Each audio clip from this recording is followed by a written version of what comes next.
Ha bura. Ya tövlə yandı 200 paçka ot idi üstündə, damdı hamısı yandı. İşıqdan da işıq. 2-3 dəfə işıq idarəsinə müraciət elədim. Benim şortçu değişin, işıq güclənir, gəlib değişmirlər.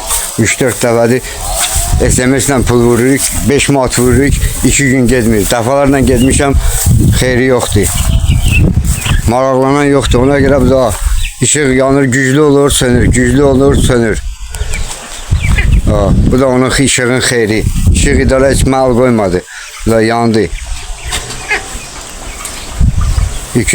200 paçka ot vardı üstündə. Dağıldı.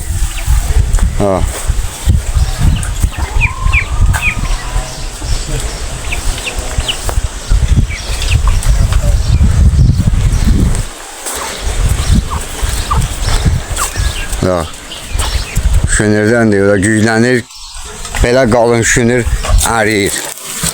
Bu qanlığı da şünür, əriyir. Dəfalarla işıq idarəsinə demişdim, xeyri yoxdur.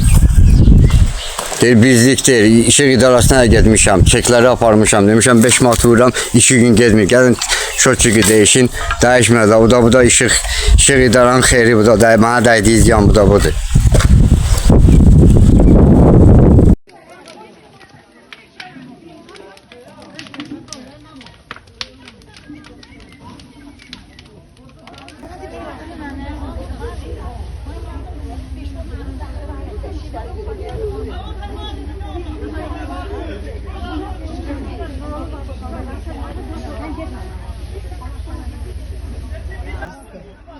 Kuma वाशतानी है, कुछ कुमा गर्दन बिस भाव वाशतानी